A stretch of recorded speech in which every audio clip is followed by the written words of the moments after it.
નમસ્કાર, સ્વાગત છે આપનું લોકમંચમાં. અને લોકમંચમાં આજે વાત કરવી છે વકફને લઈને. વકફ એક્ટ, આને લઈને ખૂબ ચર્ચાઓ છેલ્લા કેટલાક દિવસથી ચાલે છે. મે મહિનામાં પણ સુપ્રીમ કોર્ટે અંગે કેટલાક વચગાળાના ચુકાદા આપ્યા હતા અને હવે વકફ એક્ટ અંગે સુપ્રીમ કોર્ટે એક વચગાળાનો ચુકાદો જે સોમવારના રોજ આપ્યો છે અને એમાં સુપ્રીમ કોર્ટનો સમગ્ર વકફ કાયદા પર સ્ટે મૂકવાનો ક્યાંક ઇનકાર કર્યો છે. પિટિશનરોએ કહ્યું હતું કે આ જે વકફ એક્ટ છે એની પર સ્ટે મૂકવામાં આવે, પણ સુપ્રીમ કોર્ટ એના માટે તૈયાર નથી અને સુપ્રીમ કોર્ટે કહ્યું કે સમગ્ર સુધારા પર પ્રતિબંધ મૂકવાનો કોઈ કેસ જ નથી. નો ડાઉટ વચગાળાના હુકમમાં સુપ્રીમ કોર્ટે જે કહ્યું છે કે કાયદા પર પ્રતિબંધ મૂકવા માટે ફક્ત કોઈ દુર્લભ કિસ્સાઓ હોય તો જ આ કાયદા પર પ્રતિબંધ મૂકી શકાય, પણ સુપ્રીમ કોર્ટનું કહેવું છે કે એવું કોઈ દુર્લભ કિસ્સાઓ લાગતા નથી.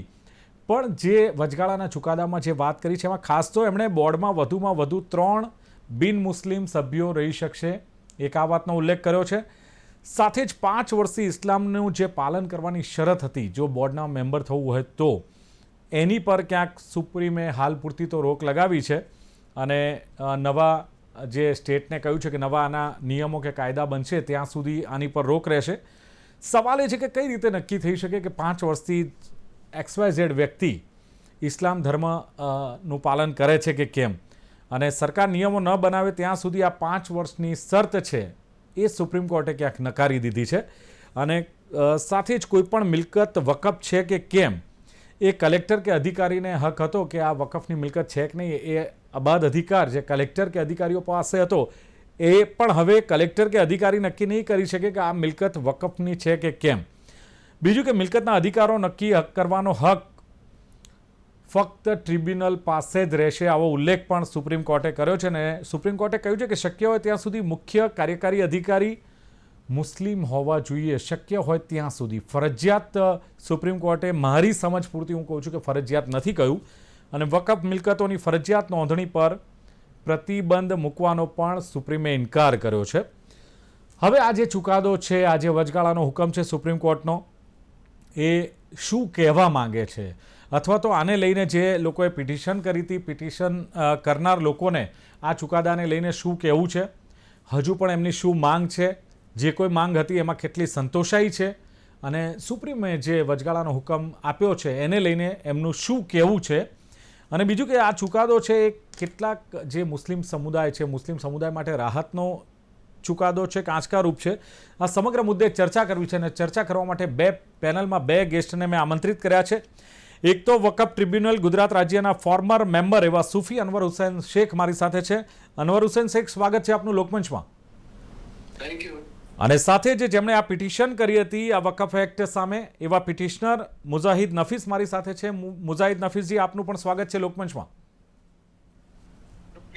જી મુજાહિદ નફીસ, શરૂઆત આપનાથી કરીશ, કારણ કે જે પ્રમાણે સુપ્રીમ કોર્ટે વચગાળાનો હુકમ આપ્યો છે અને સુપ્રીમ કોર્ટે સમગ્ર વકફ કાયદા પર તમે સ્ટેની માંગણી કરી હતી, પણ સમગ્ર વકફ કાયદા પર જે સ્ટે મૂકવાનો ઇનકાર કર્યો છે, કારણ કે સુપ્રીમે કહ્યું છે કે સમગ્ર સુધારા પર પ્રતિબંધ મૂકવાનો આ કોઈ કેસ જ નથી. હવે એને લઈને સુપ્રીમે જે વાત કરી છે એને લઈને શું લાગે છે, કેટલી રાહત તમને લાગે છે ને તમને કેટલો આંચકો લાગે છે, અને ખાસ કરીને મુસ્લિમ સમુદાય માટે? मुजाहिद जी, शुक्रिया इस महत्वपूर्ण विषय पर चर्चा करने के लिए. आपने मोटा मोटी बात जो सुप्रीम कोर्ट ने आज कही अपने वचगाड़ा के हुक्म में, जो वो आपने विस्तार से बताई. इसमें जो हम लोगों की जो खासतौर पर पिटिशनर्स हैं, जिनकी पिटिशन 75 पिटिशंस सुप्रीम कोर्ट में पेंडिंग है, उन लोगों की एक मुख्य डिमांड थी कि वक्फ बोर्ड और ट्रिब्यूनल्स में गैर मुस्लिम सदस्यों की नियुक्ति, दूसरा कलेक्टर को असीमित अधिकार देना, तीसरा वक्फ बाय यूजर इसको खत्म करना. ये 3 मुख्य मांगे थी. इसके अलावा दूसरे हर क्लॉज के हिसाब से अलग अलग डिमांड्स थी कि ये क्लॉज कैसे टकराता है, ये क्लॉज कैसे टकराता है, लेकिन मेनली ये 3 मुख्य मांगे थी. अगर मैं आज के इस इंटरिम ऑर्डर को देखूं तो ये 50-50 जैसा लगता है अभी, क्योंकि इसमें अगर आप देखें तो कलेक्टर को जो असीमित अधिकार दिए गए थे उसके ऊपर रोक लगाई अंतरिम आदेश में, दूसरा, उन्होंने सीईओ की नियुक्ति में जो पहले सीधा कहा था कि कोई भी हो सकता है, पहले ये 2013 तक के कानून में था कि मुस्लिम ही सीईओ होगा, उसमें उन्होंने कहा कि अगर मुस्लिम नहीं होता है तो आप दूसरे को लें, उनको प्राथमिकता दें। तो ये 50-50 जैसे चीज है। तीसरा, उन्होंने जो महत्वपूर्ण एक विषय वक्फ बाय यूजर था, उस पर कोई टिप्पणी नहीं की, चूंकि ये इंटरिम ऑर्डर है। तो अभी तो इस पर कॉन्स्टिट्यूशनल बेंच में सुनवाई होगी, डिटेल सुनवाई होनी बाकी है, एक एक क्लॉज के ऊपर सुनवाई होगी। तो अभी हम लोग, मतलब हमारे और दूसरे साथी जिन्होंने पिटीशन की है, उनको मतलब मैंने कहा कि 50-50 जैसी राहत है। अभी बहुत सारी चीजें जो समुदाय की प्रॉपर्टी हैं, जैसे वक्फ है क्या? वक्फ हमारे बाप दादाओं ने खुदा की राह में दी हुई प्रॉपर्टी वक्फ है, ये कहीं और से नहीं आया है। तो ये इसमें जो वक्फ बाय यूजर है का क्लॉज जो है, वक्फ बाय यूजर एक बहुत इंपॉर्टेंट क्लॉज है, जिस पर आज हाई कोर्ट, सुप्रीम कोर्ट ने कोई भी विचार किए बिना, बिना किसी मेरिट पे जाए हुए इस पर कोई टिप्पणी भी नहीं की। तो ये आगने वाले समय में देखा जाएगा कि इस पर हम लोग कैसे करेंगे। अच्छा, दूसरा, वक्फ बाय यूजर कलेक्टर के बारे में आपका क्या कहना है, क्या होना चाहिए वैसे?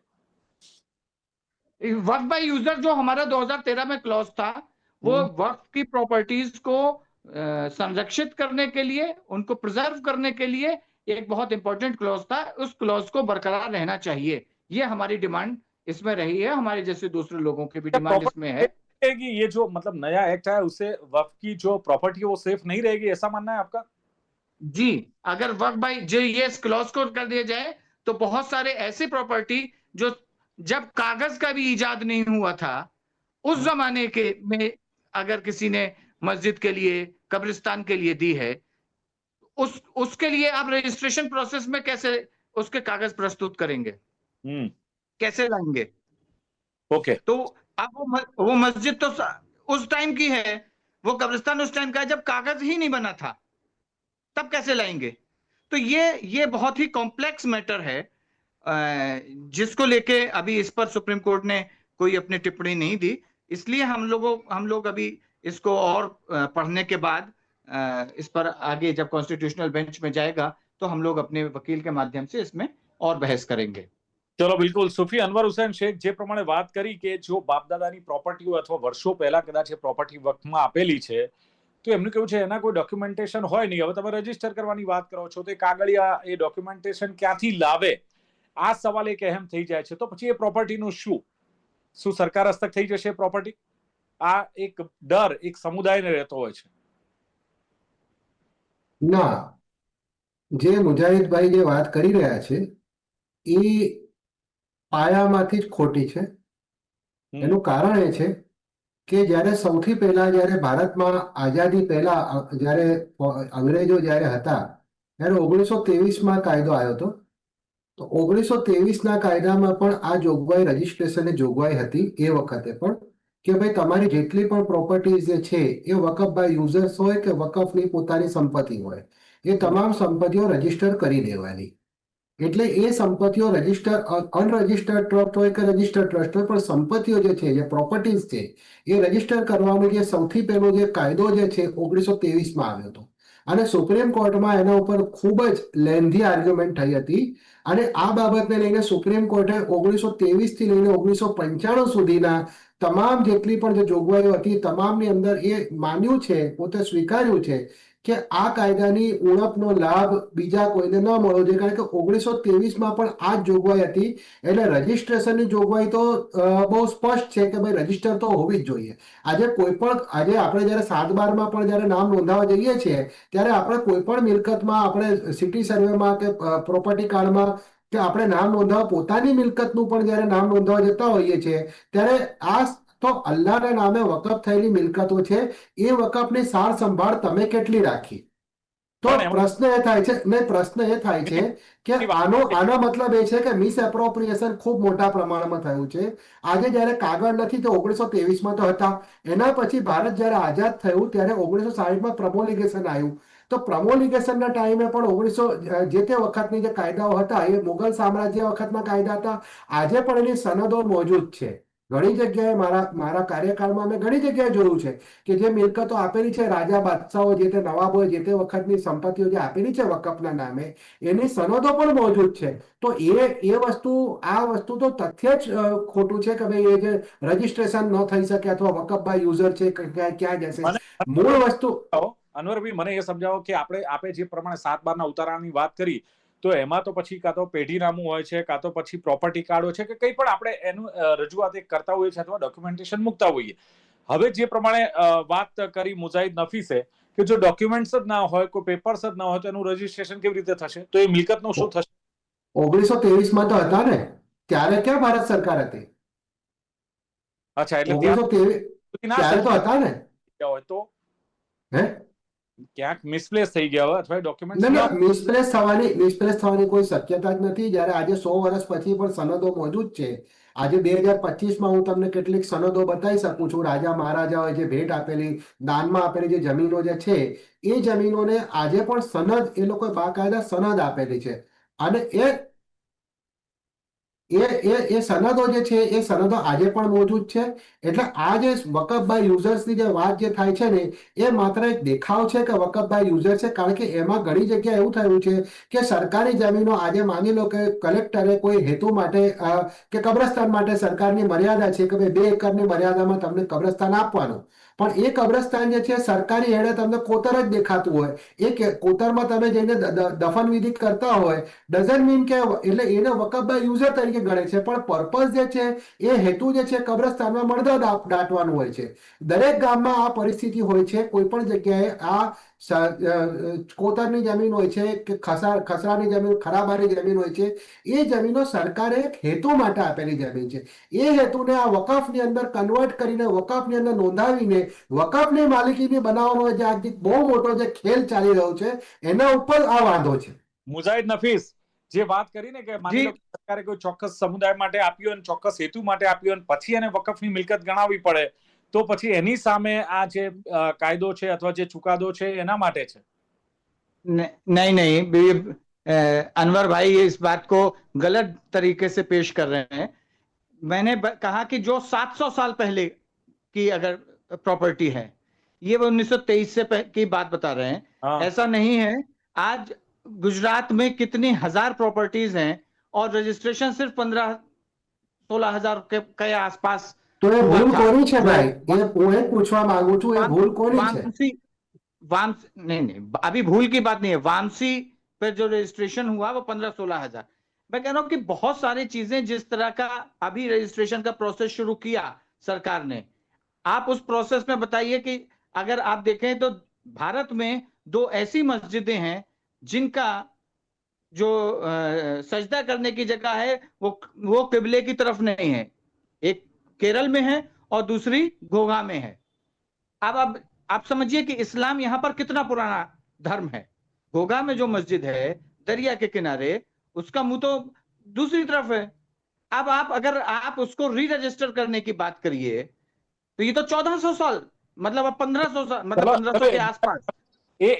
तो वो મુજાહિદ ભાઈ એવી મિલકતો 2-5, પણ જે પ્રમાણેના આંકડા 2-5 नहीं, हजारों की तादाद में, बहुत हजारों की तादाद में पूरे देश में ये प्रॉपर्टीज हैं.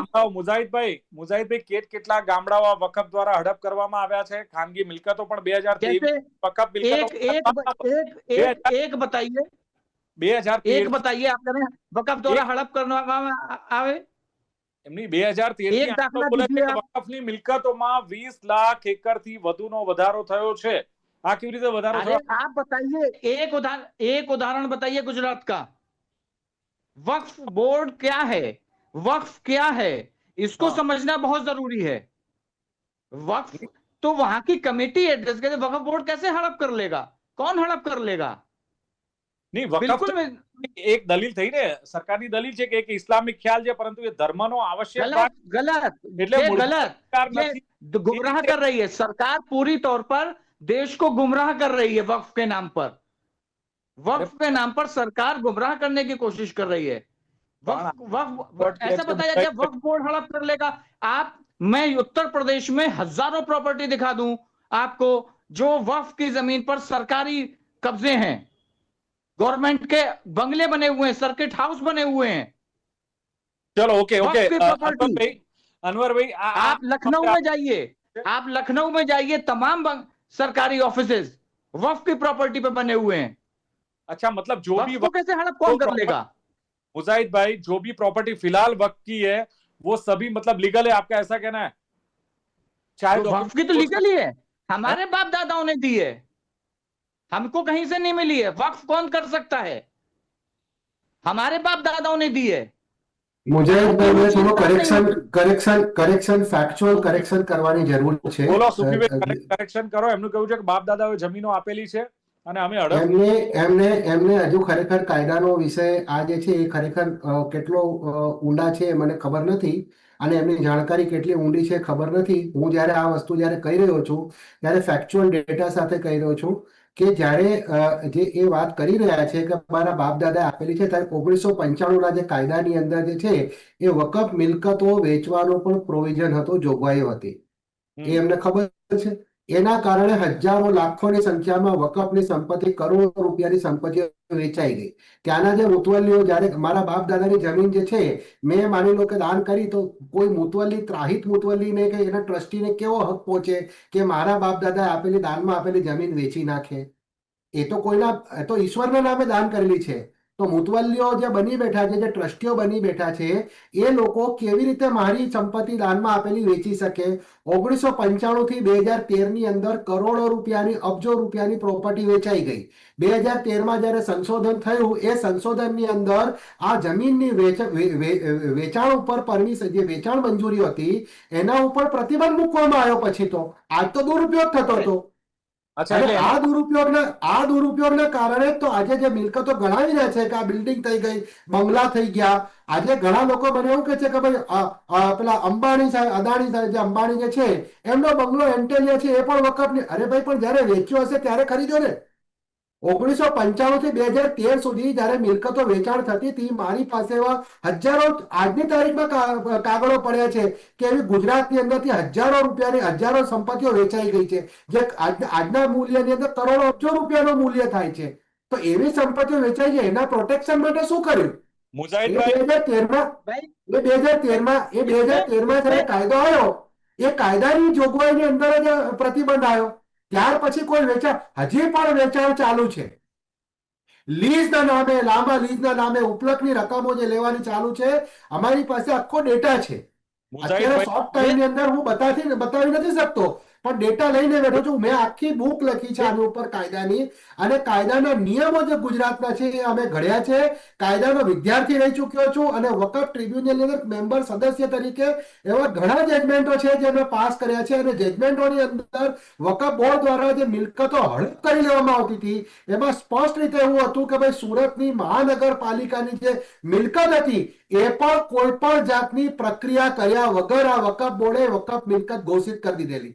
આનાથી વિશેષ શું તમને કહી શકાય છે? સરકારી મિલકતને વકફ પ્રોપર્ટી ઘોષિત કરી દીધેલી.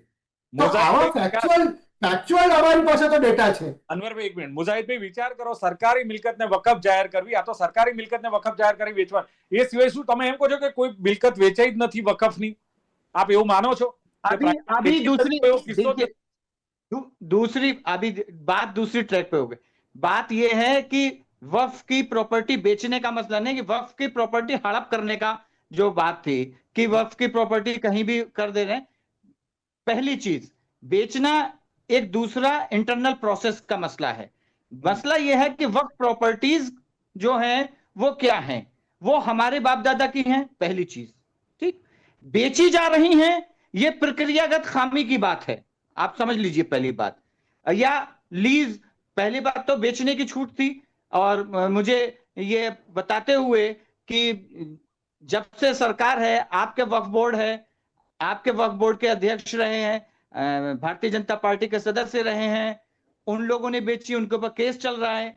मैं अभी उस पर नहीं जाना चाहता हूं, मैं जानना चाहता हूं प्रक्रियागत खामी के ऊपर। कि ये बिल्कुल ठीक बात है कि प्रक्रियाओं का, नियमों का दुरुपयोग हुआ, जिसके चलते 2013 में संशोधन किया गया और बेचने पे संपूर्ण प्रतिबंध लगाया गया, और अब लीज 30 साल की करने की बात हुई। तो ये एक सुधारात्मक चीजों की बात है। लेकिन अगर आप इसको कहेंगे कि नहीं वक्फ बोर्ड संपत्तियां हड़प कर वक्फ बोर्ड कैसे हड़प कर लेगा? कौन सी संपत्ति हड़प कर लेगा? ठीक है, मुजाहिद भाई आगे ये का जो क्या होगा, क्या करेंगे अब पिटिशनर एज हम लोग लार्जर बेंच में जो कॉन्स्टिट्यूशनल बेंच इसके लिए होगी, और कॉन्स्टिट्यूशनल बेंच पे इस पे हम लोग अपने वकीलों के माध्यम से इस पर अपनी बात रखेंगे कि कौन कौन से पॉइंट कौन कौन से क्या हैं, और ये जो अभी इंटरिम ऑर्डर मिला है, इस इंटरिम ऑर्डर के क्या इम्प्लीकेशंस हैं, क्या चीजें आ रही हैं, इसको हम अपने माननीय सुप्रीम कोर्ट के समक्ष रखेंगे। અને અનવરભાઈ શોર્ટમાં હવે માની લો કે લાર્જર બેન્ચમાં આ લોકો પિટિશન કરે છે, અપીલ કરે છે, એમની વાત મૂકે છે, કેટલો ફરક પડી શકે ને શું ફરક પડી શકે અનવરભાઈ? હું ફેક્ચ્યુઅલ કરેક્શન કરી લઉં. સૌથી પહેલા તો જ્યારે પાર્લામેન્ટમાં આવ્યો ને ત્યારે આ કાયદાનો વિરોધ કરવામાં આવ્યો અને એને જેપીસીમાં મોકલવામાં આવ્યો. હું આખી ફ્લેશબેક તમને બતાવું છું, સિક્વન્સ બતાવું છું કે આમની કન્ડક્ટ જુઓ, કન્ડક્ટ શું છે. આ જ્યારે સિક્વન્સલી જ્યારે પાર્લામેન્ટમાં આવ્યો ત્યારે કે ના, પાર્લામેન્ટમાં કાયદો અમને મંજૂર નથી, એના પર ડિસ્કશન થવી જોઈએ, ચર્ચા થવી જોઈએ, સ્ટેક હોલ્ડરો સાથે, એટલે જેપીસી બની. જેપીસી આખા ભારતમાં એમનું ભ્રમણ કર્યું. આ જ મુજાહિદભાઈ નફીસ જે છે આ ક્યુઆર કોડ લઈને ફરતા હતા આના વિરોધની અંદર કે વકફ કાયદો આવો જ ના જોઈએ, સુધારો થવો જ ના જોઈએ. આવા 23 થી 25 લાખ જેટલા ક્યુઆર કોડના મારફતે આ લોકોએ રિપ્રેઝેન્ટેશન મોકલ્યા. આ જેપીસી ની અંદર જે થયું, પ્રક્રિયા થઈ, પ્રક્રિયા પછી જેપીસીએ પોતાનો અહેવાલ લોકસભા અધ્યક્ષને સુપ્રત કર્યો. લોકસભા અધ્યક્ષે અહેવાલને માન્યો પછી કાયદા વિભાગ એટલે પાર્લામેન્ટના જે કેબિનેટે નવો કાયદો બનાવીને એના સુધારાત્મક રીતે એને ફરી પાછા લાયા અને સુધારો કરીને લોકસભાની અંદર ચર્ચા થઈ 3 દિવસે. 3 દિવસ સતત 24 કલાક સુધી ચર્ચા થયા પછી એના ઉપર વોટિંગ થયું. વિરોધ પક્ષો દ્વારા ભારે એના ઉપર વિરોધ કરવામાં આવ્યો કે આ જોવો જ ના જોઈએ, કાયદો બનવો જ ના જોઈએ, છતાં પણ બહુમતીથી આ પાસ થયો. એ પાસ થયા પછી વેરી નેક્સ્ટ ડે રાજ્યસભામાં ગયો. રાજ્યસભામાં તમામ કાનૂની પ્રક્રિયા પૂરા કર્યા બાદ આ કાયદો પાસ થયો. આ કાયદાને સ્વીકારવાની જગ્યાએ એ લોકો સુપ્રીમ કોર્ટમાં ચેલેન્જ કર્યો અને સુપ્રીમ કોર્ટમાં જ્યારે આ વિષય વસ્તુ હતી ત્યારે સરકારે સામે ચાલીને આ અંડરટેકિંગ આપ્યું કે જ્યાં સુધી નિર્ણય નહીં આવે ઇન્ટરિમ ઓર્ડર અંતરિમ આદેશનો, ત્યાં સુધી અમે કોઈ પણ જે એપોઇન્ટમેન્ટ છે એ નહીં કરીએ. એ અંડરટેકિંગ આપ્યું કે ભાઈ અમે કોઈ પણ જે નિમણૂકો નહીં કરીએ. એક જ સેકન્ડ હું પૂરી કરી લઉં. આ નિમણૂકો કર્યા પહેલાની જે આ વાત છે કે અમે નિમણૂક નહીં કરીએ, એ અંડરટેકિંગ આપ્યું. ત્યારબાદ એના ઉપર ખૂબ જ લેન્ધી આર્ગ્યુમેન્ટ થઈ સુપ્રીમ કોર્ટની અંદર. સુપ્રીમ કોર્ટમાં તમામ જે પક્ષોના જે 75 પિટિશન જે કે છે, એક પિટિશનના મિનિમમ 2 લાખ 5 લાખ રૂપિયા જો ગણો સામાન્ય માણસ તરીકે, તો 75 પિટિશનના 15 કરોડ રૂપિયા જે છે એ કોઈ પણ વકીલ મફતમાં નથી આવતો. કોઈ પણ વકીલ ફ્રીમાં નથી લડતો. કોઈ પણ સિનિયર કાઉન્સિલો ઉભા થયા અને તે કરોડ રૂપિયાની ફીઓ આપીને આજે એમને ભારતના જે બંધારણીય અધિકારથી બનેલા કાયદાને ચેલેન્જ કર્યો. હવે જયારે ચેલેન્જ કર્યો ત્યારે ઇન્ટરિમ આદેશ જયારે આવી ગયો છે તો હજી એમની મનસા એવી છે કે અમે લાર્જર બેન્ચમાં, કારણ કે એમને સેટિસ્ફેક્શન નથી કોઈ પણ બાબતથી. જયારે શાહબાનુનો કેસ, એક સેકન્ડ, જયારે શાહબાનુનો કેસ શાહબાનુનો કેસ હતો, શાહબાનુના કેસમાં જ્યારે સુપ્રીમ કોર્ટે શાહબાનુની ફેવરમાં અને 125 જે ખાધા ખોરાકીની ફેવરમાં જ્યારે ચુકાદો આપ્યો હતો ત્યારે આ જ લોકો, જો all India Muslim personal law બોર્ડના લોકો કેન્દ્ર સરકાર ઉપર દબાણ લાવીને કાયદો બદલાવી નાખેલો આ જ લોકો હતા. અને હવે જ્યારે પાર્લામેન્ટે જ્યારે કાયદો બનાવ્યો છે ત્યારે સુપ્રીમ કોર્ટમાં ચેલેન્જ કરવાની વાત કરે અને સુપ્રીમ કોર્ટ પણ એમને મનગમતું ઓર્ડર ના આપે. ये तो संवैधानिक अधिकार है हमारा. ये तो संवैधानिक अधिकारनी વાત નથી, ડોગરાપણીની વાત કરું છું. આમને ડોગરાપંથીની વાત કરું છું કે કાયદો જ્યારે એમની વિરુદ્ધમાં જાય ત્યારે સુપ્રીમ કોર્ટમાં જવાનું અને સુપ્રીમ કોર્ટમાં જે સેટિસ્ફેક્શન ન થાય ત્યારે સુપ્રીમ કોર્ટ જતા રહેવાનું. આ જે ડ્યુઅલ સ્ટેન્ડર્ડ છે ને, આ ડબલ સ્ટેન્ડર્ડ અહીંયા દેખાઈ રહ્યા છે. ये सरकार और कोर्ट में जाना, कोर्ट के ऊपर कॉन्स्टिट्यूशनल वैलिडिटी को चेक करना, ये हमारा संवैधानिक अधिकार है. તમામ લોકોનો અધિકાર છે, એટલો જ બીજા લોકોનો અધિકાર છે. સંસદ દ્વારા પારિત થયેલા કાયદાની ઉપર તમે ઉપર જઈને સુપ્રીમ કોર્ટમાં ડિસાઈડ કરાવશો કે સુપ્રીમ કોર્ટમાં આ કાયદો છે, તો આખી પ્રક્રિયાનો શું થશે એનું? सुप्रीम कोर्ट इसीलिए बना है कि संवैधानिक હજુ આ વચગાળાનો હુકમ છે સુપ્રીમ કોર્ટનો. जांचा जाए. ફાઇનલ જજમેન્ટ આવવાનું બાકી છે, પણ જે પ્રમાણે ચર્ચા થઈ કે વકફને લઈને જે ફેરફાર હતો, જે અનવરભાઈએ કહ્યું કે એમાં મોકલવામાં આવ્યો, ત્યારબાદ લોકસભામાં પાસ થયો, રાજ્યસભામાં પાસ થયો, કાનૂની પ્રક્રિયા થઈ અને ત્યારબાદ હવે સુપ્રીમમાં પિટિશન કરવામાં આવી. આ વચગાળાનો હુકમ છે અત્યારે તો, પણ જોવાનું રહેશે કે હજુ પણ જે કહ્યું છે મુજાહિદ નફીસે કે દુરુપયોગ થયો છે અને લાર્જર બેન્ચ સમક્ષ આની અપીલ કરીશું. એમણે કહ્યું કે બાપદાદાની પ્રોપર્ટીઓ તો અમે કેવી રીતે એને રજીસ્ટર કરાવીએ, કારણ કે બાપદાદાની પ્રોપર્ટી 500-700 વર્ષ એમણે તો કહ્યું કે ત્યાં સુધીની મિલકતો હોય તો. પણ જે અનવર હુસેને કહ્યું કે 1995માં પણ એવી જોગવાઈ તો હતી જ, અને સાથે જ 2013 સુધી કરોડોની જમીન એમનું કેવું છે કે વેચાઈ ગઈ, અને 1925માં પણ આ પ્રકારની